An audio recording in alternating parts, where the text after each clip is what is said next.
The story begins 2 years after World War II ended. At this time, we see John Nash, a brilliant scholar, getting admission into Princeton University. On his very first day, he meets a group of students, all from mathematics and science, and among them is Martin Hansen, who is also a scholar like Nash. Nash bluntly tells Hansen that he has read both of his preprints. I've read your preprints, both of them. One on Nazi ciphers and the other one on nonlinear equations. And I am supremely confident that there is not a single seminal or innovative idea in either one of them.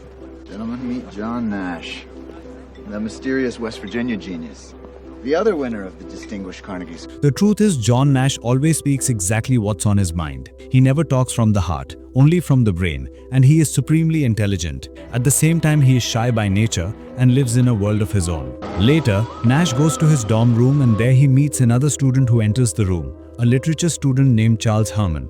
Unlike Nash, Charles is outgoing and carefree. At first, Nash doesn't talk much to him, but later they begin a conversation, and Nash confides that everyone else has already submitted their thesis, but he hasn't, because he wants to work on an original idea. Nash never attends classes, saying it's a waste of time because classes only repeat what's already been written, while he wants to create something that has never existed in the world before. Because of this, his peers see him as strange, even a little crazy, since his mind is completely different, brutally honest, and deeply absorbed in his own work. He has no idea what's happening around him. He only does what he feels he must do in life. One day, while he is deep in thought about his ideas, Martin Hansen calls him over to play a game. During the game, Martin asks him, "What if you never find your original idea?" He says this because Nash is always blunt and never appreciates anyone's work, as he never believes any idea is truly original.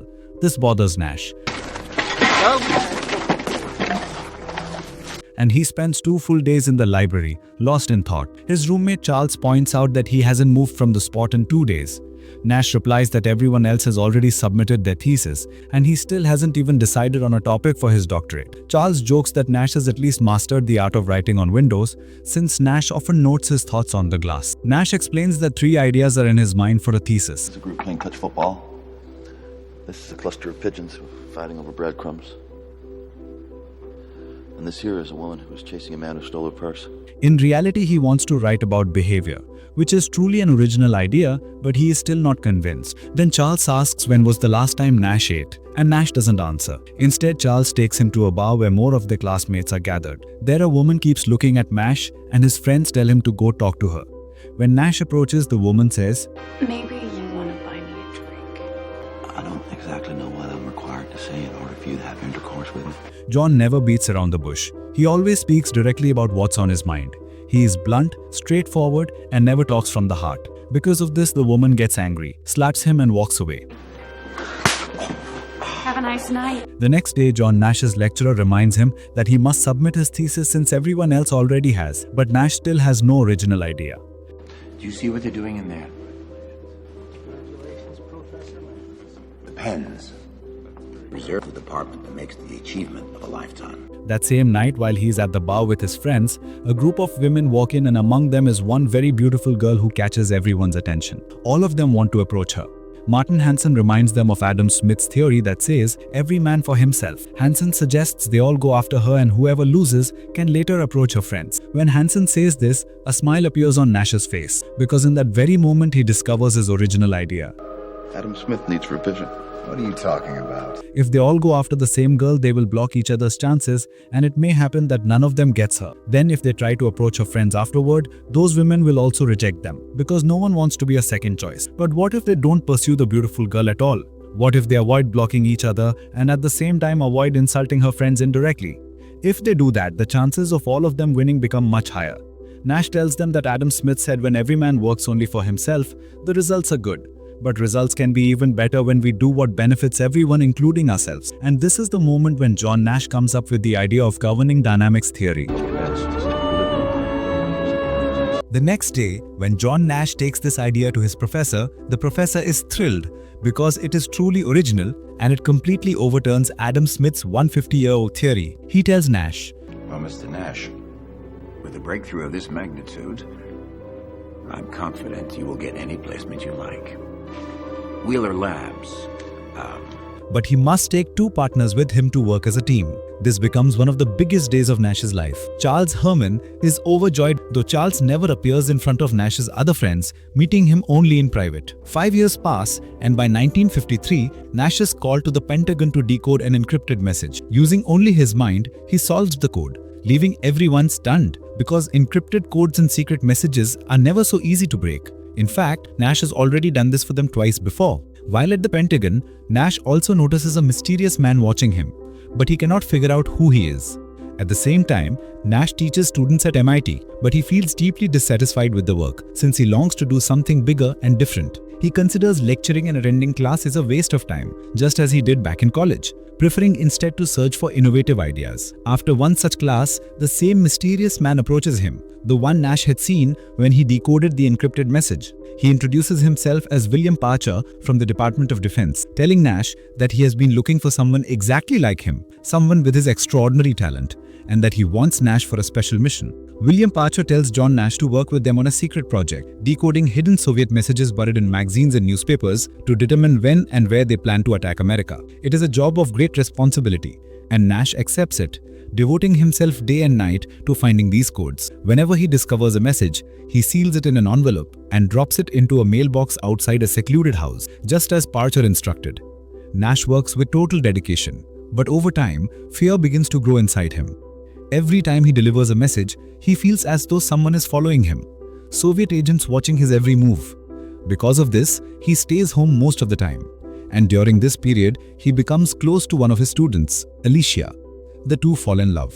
One day, Nash visits his old university, Princeton, and while working under a tree, a little girl approaches him and asks what he is doing. Nash asks how she knows his name, and she replies that her uncle used to be his roommate. Just then, his old roommate Charles Herman arrived, the same one from his Princeton days. Nash tells Charles that he is dating a woman named Alicia and wonders if he should ask her to marry him. Charles encourages him, saying he absolutely should. Nash proposes to Alicia, and because she loves him too, she happily says yes. If I want to marry you.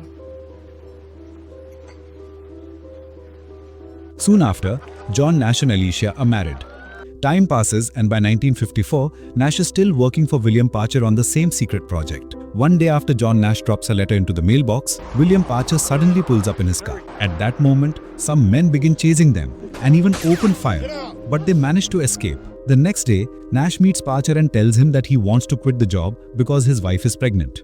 Parcher refuses, saying he had already warned Nash he cannot leave now because the Russians know he works for them, and if he quits, Parcher will stop protecting him, leaving him vulnerable. Fear settles deep in Nash's mind, and both his students and his wife can sense that something is wrong, though he hides the truth from her. Soon, Nash is invited to Harvard University as a guest lecturer. There he runs into his old roommate Charles Herman, who is accompanied by his niece, and Nash feels genuinely happy to see them. But while delivering his lecture, Nash notices strange men in the audience and becomes convinced they are Soviet spies. Terrified, he runs out, but the men capture him and take him away.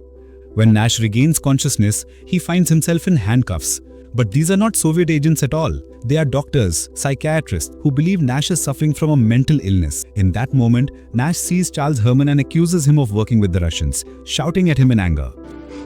You lying son of a bitch! The doctor calmly tells Nash that apart from the two of them, there is no one else in the room. He does not believe them. John thinks they are lying to him.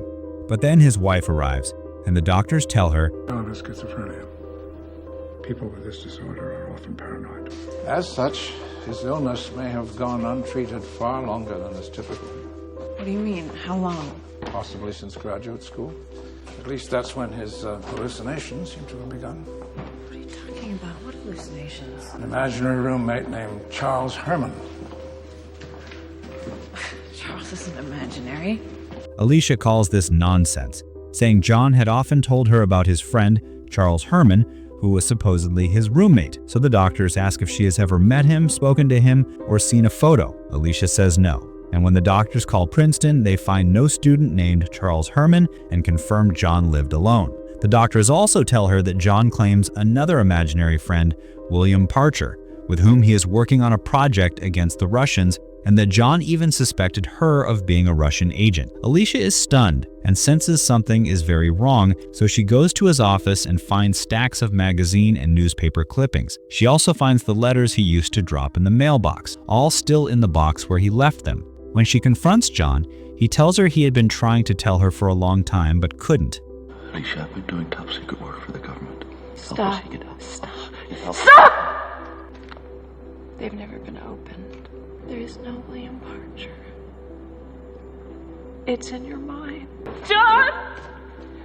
John! While in the hospital, one day he even slits his wrist, claiming a chip had been implanted to track his location, but nothing is found in his hand. The doctors put him through electroshock therapy, an extremely harsh treatment that lasts for weeks. Imagine if you had suddenly learned that the people, the places, the moments most important to you were not gone, not dead, but worse, they've never been. How often? Afterward, he is released and given medication that he must take regularly. Living with his wife and child, he no longer sees the imaginary people, Charles, Parcher, or the little girl, because of the pills. But the medication leaves him weak and sluggish, and it destroys his physical relationship with Alicia, which causes her deep distress. Slowly, Nash begins skipping his medication. And one night he sees a man running outside his house. He chases after him and suddenly finds William Parcher there with a group of men. Nash shouts that Parcher is not real, but Parcher insists he is, and he shows Nash a hidden room, telling him the work must now continue from there. Once again, Parcher convinces Nash that the doctors have been lying to him, and the truth is exactly what I've been telling you, and once again John Nash begins working with William Parcher, with Alicia knowing nothing about it. One day Alicia follows him to the room near their house where he works and finds the same piles of papers and magazine clippings she had seen in his office. And she realizes John has once again lost control of his mind. He has come to believe his imaginary friends are real. Alicia runs home because their child is with John, and when she arrives she finds the bathtub filled with water and the baby inside. She pulls the child out before he drowns. John appears and says Charles Herman was there looking after their child. Alicia insists no one named Charles Herman exists in this world, and she goes downstairs to pick up the telephone to call Dr. Rosen, who treated him before. At that moment, William Parcher appears to John and tells him he must stop his wife or he will be taken back to the hospital. Parcher draws a gun and, as John sees it, moves to kill Alicia, so John pushes him to save her. Furious, Alicia drives away with the baby. Parcher tells John he must stop her, that he must kill her, and then Charles Herman appears and says John must do whatever Parcher says, and then the little girl Mercy, Charles Herman's niece, takes his hand, and John Nash's mind starts to spin as he recalls so many things, and then he steps in front of his wife's car and says, "You were right. Mercy cannot be real because she never grows older." In fact, John has been seeing Mercy for many years, yet her age, her height, and her body have never changed, and from this he understands that the doctor was right. His wife was right, and everyone he sees is only his imagination. Later, the doctor comes to meet him and asks, See them now? Yes. Why did you stop your meds? Because I couldn't do my work. I couldn't help with the baby. I couldn't respond to my wife. The doctor warns him that without medicine, his illness could become much worse. Afterward, John tells his wife that he wants to deal with this illness by himself, and she agrees. John Nash then returns to Princeton University, where his old rival and friend Hansen, once his competitor and now head of the mathematics department, gives him permission to work in the library. But even then, fighting his illness is not easy, because he still sees his imaginary friends, William Parcher and Charles Herman. These visions try to divert John Nash from his path. They try to force him and emotionally blackmail him. But John fights them and says, "You are not real." He refuses to believe them and continues his research. The college students laugh at him, but John no longer cares. Time passes, and by 1978, he is still seeing his imaginary friends. His illness is still there, but he has learned to live with it like a normal person, and he even starts teaching again at the university, which makes his wife Alicia very happy. More years pass, and in 1994, a man approaches John and tells him that the government wants to award him the Nobel Prize. He takes him to the cafeteria where all the great professors give him their pens, a symbol of great honor. Later, John receives the Nobel Prize for his work on game theory, but he dedicates it to his wife, saying that without Alicia, he never would have reached this point and never won this prize. And it is true, because if John had given up, if he had remained a slave to the medicine, if he had lost control of his willpower, then he would have been stuck in a hospital, alive but not truly living. Instead, John Nash fought his circumstances, moved forward in life, and achieved something even a normal mind could not imagine. His theory deeply influenced global trade negotiations, national labor relations, and evolutionary biology. This was the true story of Nobel Prize winner John Nash.